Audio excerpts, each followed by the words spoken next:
When I went to medical school, I did not have one single lecture on how stress can affect health. Yet, when I ask my patients if they are under stress, the answer is almost always yes. Today we will discuss the stress response, the stress hormones, and some compelling research on how stress can make us sick. The former U.S. Surgeon General, Julius Richmond, had this to say: of the 10 leading causes of illness and death in the United States, 7 could be greatly reduced if the following lifestyle habits were modified: alcohol abuse, lack of exercise, poor diet, smoking, and unhealthy responses to stress and tension. We have in this country something called the American Institute of Stress. And one of their staggering statistics is that 75 to 90% of all visits to healthcare providers result from stress-related disorders. Now, when I first saw this number, I thought, this is way too high. It's not possible. 75 to 90% of all visits are related to stress. So I started to keep a little checklist of why people were coming to see me. Things like chest pain, patients would come with high blood pressure. They would come with diabetes. They would come with irritable bowel syndrome, muscle spasms, and headaches. All of these are related to stress. So I finally gave in, and I realized that the American Institute of Stress was right all along. 75 to 90% of all visits to healthcare providers are related to stress. So, what is stress? How would we define it? I like this definition. Stress can be defined as a state one experiences when there's a mismatch between perceived demands and our ability to cope. What does that mean? I have so many things to do, I can't get to all of them. I don't feel like I can do everything that's expected of me. When we feel like we can't cope, that's when we're stressed. If we feel like we can get the job done, we usually do it with a smile. Stress has been extensively studied in the military, and a very insightful model of stress was developed during World War II to understand what happens to soldiers when they are on the battlefield, exposed to hundreds, if not thousands, of stressful situations. Now, for some of us, our work or our home environment can sometimes feel like a war zone. I've actually heard people use this description to describe their home. And our ability to perform at our best can be seriously impacted in much the same way. So people who think stress is good usually don't mean stress. They mean challenge. Challenge at first improves our performance. I have to do a series of lectures today. That's a challenge, but I'm looking forward to it. I don't see it as a stress. But as the amount of work continues and our challenges in life increase, our ability to perform our best can be compromised. I see this with my young physicians all the time. When they come out of medical school, they are so happy to have a pager. At my age, I'm happy to give that thing away. They come out and they are great on the wards in the hospital, treating patients and doing everything 100%. But then sometimes life gets in the way, even good things. What I see happen with my young physicians is when they first come out of medical school, they don't have all the demands on them of family and spouse and owning a house. They haven't even paid back their student loans. So their plate just has on it, treat the patients. One thing, keep the patients healthy. Now they get married, they have kids, they keep piling things onto their plate, and this is when they come to me and they say, I'm feeling burnt out. They no longer can cope. So the amount of work or challenge becomes more and more, and the ability to perform is compromised. So what do we typically do in a situation like this? We decide, I just have to work longer. I'm going to put in more hours. I'm going to work harder just to keep up. Most people don't notice, but performance begins to slip. We're just not doing things as well as we used to. Left unchecked, like those medical students, you and I will eventually become exhausted, wiped out, and maybe even burned out. So what happens to the body when we're under stress? When under stress, we see a lot of physiologic changes, changes in the body that actually can be measured and quantified. Let's start with the most obvious one, an increase in heart rate. Now, not everyone likes to give public lectures. So if I told you today was your day to give a public lecture, you might get nervous if you don't like to do that. And the first thing you would notice is your heart would start to pound. You would notice an increase in your heart rate. But stress does other things as well. It increases your blood sugar. It increases your breathing rate. It increases your blood pressure. And the list is endless. So let's take a minute here to talk about the autonomic nervous system.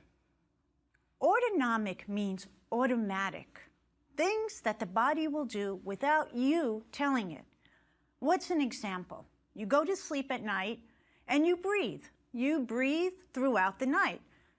You don't have to tell your body, take a breath, take a breath. It happens automatically. The autonomic nervous system has two components. I like to think of these as a seesaw. On one end, we have the sympathetic nervous system. That's the stimulating nervous system. That's the one that gets me up and going. On the other end, we have the parasympathetic nervous system. That's the one that makes me calm and relaxed. So think about it this way. Sympathetic nervous system, my foot is on the gas. In parasympathetic nervous system, my foot is on the brake. So what happens when our sympathetic nervous system is up and going? What happens in our body if our foot is on the gas all the time? Well, the first thing we see is changes in our blood. Our blood becomes stickier, more prone to clot. We also produce hormones. A few raise your blood pressure. Renin and angiotensin cause the blood pressure to go up. Our insulin resistance increases, so our fasting insulin, which we've talked about, goes up. Even cholesterol goes up. Blood pressure goes up, and arteries constrict. So many years ago, I thought about this list, and I thought about the medications that I'm giving every day to my heart patients. Let's take a look quickly. I give aspirin and Plavix as blood thinners. Well, that's blocking the coagulation problem. I give blood pressure medicines. Well, that blocks that renin and angiotensin problem that I mentioned. Then I might give cholesterol medicine, which is going to block the effect of high cholesterol, and so on. So the take-home message for me was, yes, your medicines are good, but maybe what I need to be doing with my patients is medicate and also, as you'll see, meditate. We have over 1,400 chemical reactions in our body that occur as a result of stress. For the purpose of this lecture, we will talk about 3 key stress hormones: adrenaline, aldosterone, and the third stress hormone is cortisol. Let's take a look at these 3. Let's start with adrenaline. Now, adrenaline is a hormone produced by the adrenal gland. The adrenal gland looks like a little hat. It sits on top of our kidneys. Adrenaline is produced during high stress or exciting situations. You can produce adrenaline even in a happy situation. This hormone is part of our body's acute stress response. You have all heard this before, the fight or flight reaction.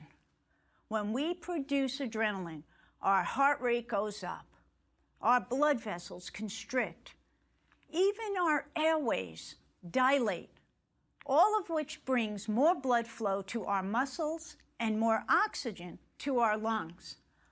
Why would this occur in a fight or flight reaction? Think about that for a second. A tiger is chasing us.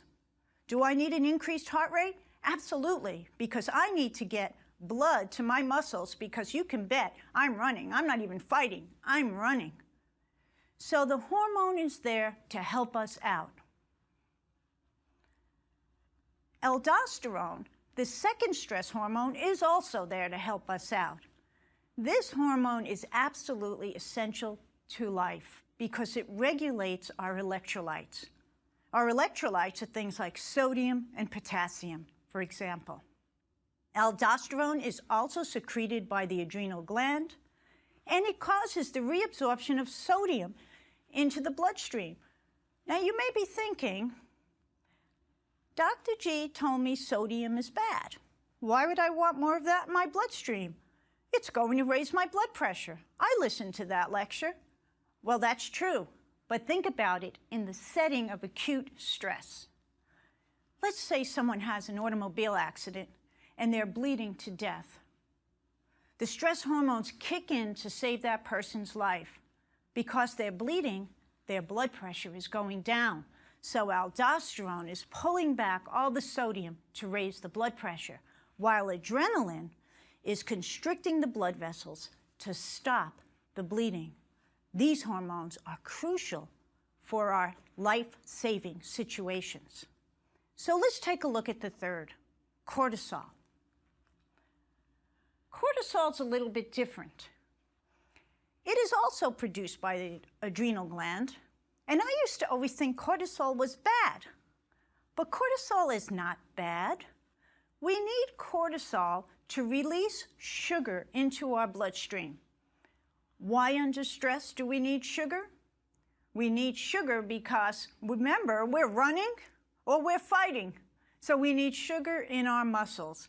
So taken together, cortisol, adrenaline, and aldosterone are there to support us in emergency situations. Now, we have another seesaw here that I need to mention. Cortisol keeps company with another hormone called DHEA. Now, DHEA, remember the H there, stands for happy. This is our happy hormone. And please don't go out and start taking DHEA tablets, because I'm going to teach you how to lower your cortisol and raise your DHEA naturally. But for the purposes of this lecture, when cortisol goes up, our happy hormone, DHEA, goes down. So these hormones all play an important role in our survival.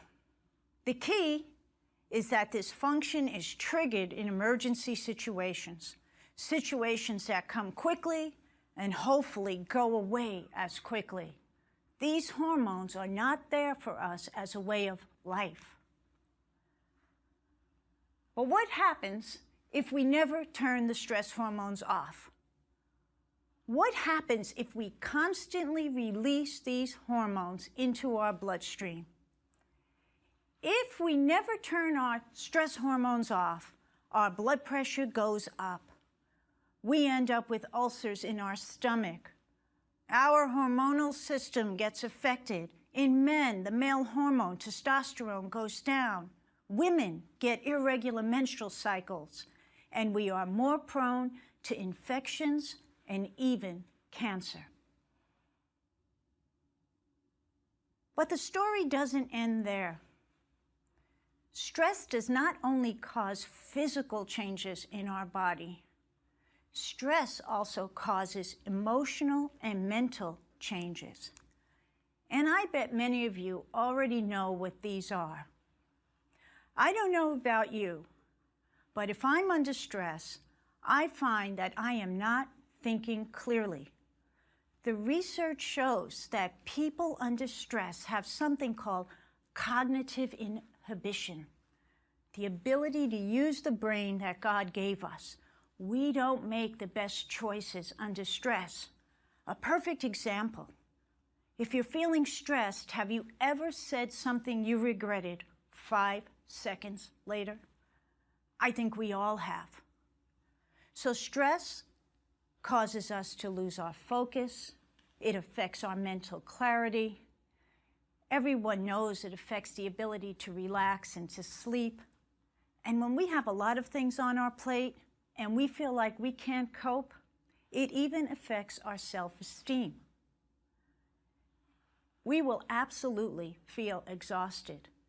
And I cannot tell you how many huge cardiac workups I have done on patients when they come in and they say to me, I feel tired. And that's their main complaint. And of course, I want to make sure, is it their heart? Is it their thyroid? Are they anemic? What's going on? And many times at the end of the day, I find out it's stress. The other thing we see is anger. So let's take a look at some of the research on the impact of stress in both acute and chronic situations. Let's take a look at what's in the medical literature. We'll start with one of my favorites from the British Medical Journal in 2002. There was a 25% increase in heart attack admissions in London on the day of the match when England lost to Argentina in a penalty shootout during the 1998 World Cup. So think about that for a second. You've seen your friends during a Super Bowl game or during the World Series. Those are the stress hormones in action. I remember when I was a young resident at Cornell, and I used to work in the emergency room. And I told my chief resident one day, I'll work any night of the week but Monday night. And he asked me why.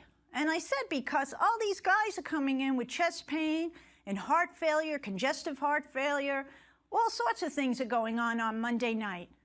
I never connected it to Monday Night Football until I started to understand the impact of stress. We had a large earthquake in California in the 1990s. It was called the Northridge earthquake. The LA County coroner reported a 5 times higher increase in cardiovascular disease-related sudden deaths on the day of the Northridge earthquake. That means people dying suddenly of things related to the heart. This is not a car accident on the day of the earthquake. So again, the concept of acute stress having very devastating consequences. And I don't know about you, but I can tell you exactly where I was on 9/11. I think most of us remember that day and have it etched in our hearts forever. And what the research showed, if we looked at heart patients 1 month after 9/11, there was a 2 to 3-fold increase in ventricular tachyarrhythmias. These are the bad arrhythmias, the ones that cause sudden death. And it lasted for 1 month after 9/11. Now, I mentioned anger as something that frequently happens when we're under stress. You know, when people ask you one more thing, or ask one more thing of you and you feel like you have nothing left to give? Well, the research on anger is really clear. Anger increases the risk of a heart attack 230%. Think of how we describe angry people. We say, oh, they're a hothead. Oh, their blood is boiling. Well, their blood is boiling because their platelets are sticky. And yes, they are a hothead and they turn red because their blood pressure is so high. So anger is one of the most lethal emotions for the heart. And what I tell my patients is this: you may not think you're the angry person, but I suggest you ask your spouse or you ask your employees, and they'll let you know if you're the angry person, because this is one of those areas where people don't like to admit that about themselves. So let's take a look at some of the research on chronic stress. Louis Pasteur said this: the microbe is nothing. The soil is everything. Isn't that the essence of our entire seminar? The soil is everything. Now, if I was to take the rhinovirus, the virus that causes colds, and I was to pump it into a room filled with people, would everyone get the rhinovirus? I know you're saying no. Well, what determines who gets the rhinovirus and who doesn't? What determines it is our resiliency, how good our soil is, our micronutrition, our macronutrition, the way we respond to stress and to tension. This is what determines it, how much we sleep, and so on.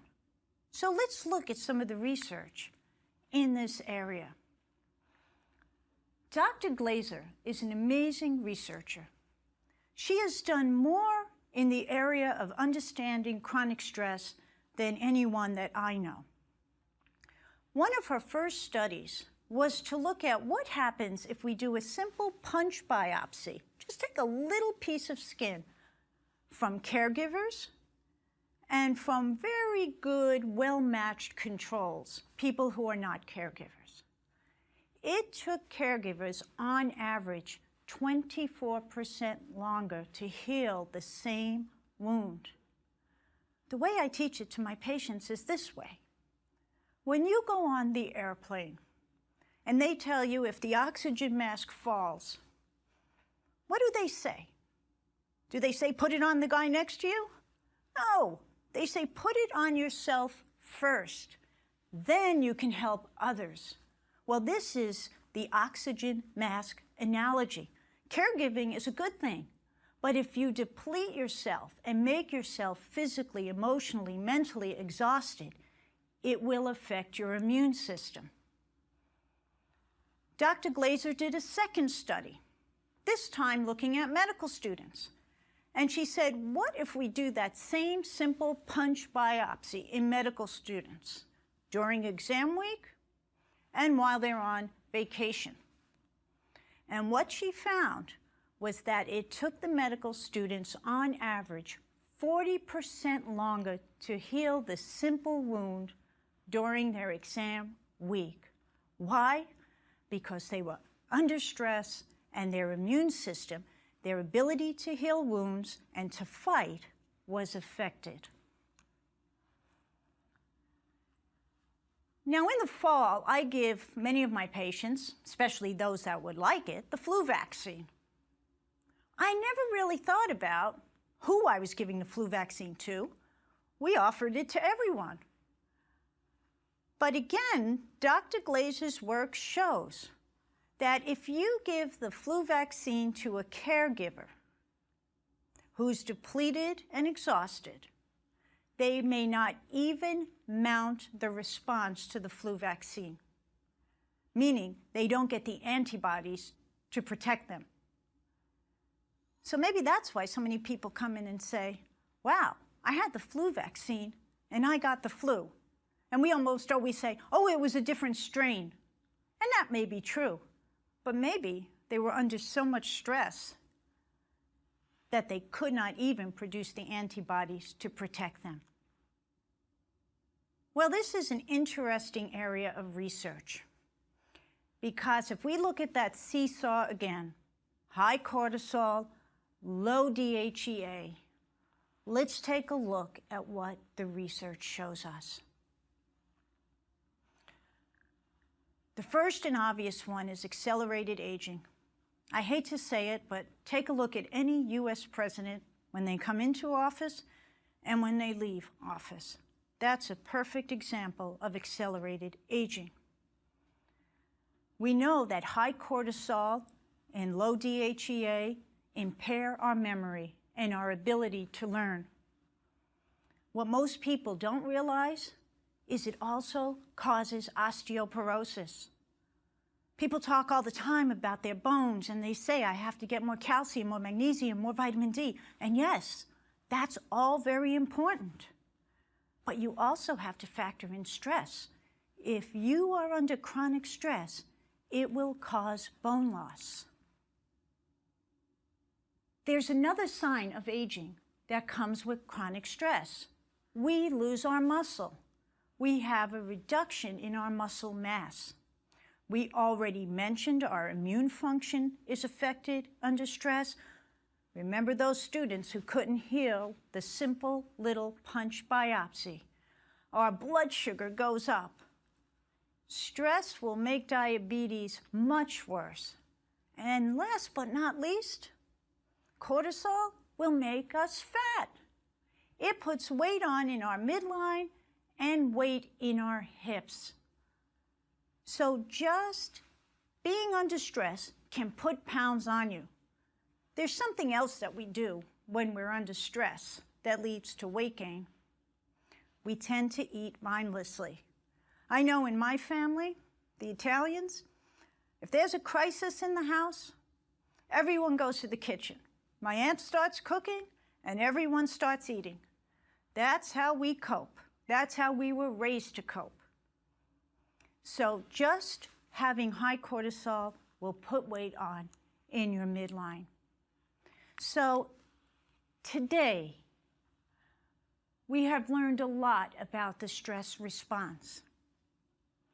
We discussed the 3 stress hormones, adrenaline, aldosterone, and cortisol. And remember, we said there are 1,400 chemical reactions that occur when we are under stress. We have seen research that clearly demonstrates that stress will make us sick, both acute stress and chronic stress, unless we figure out a way to turn stress into strength. And that is the subject of our next lecture.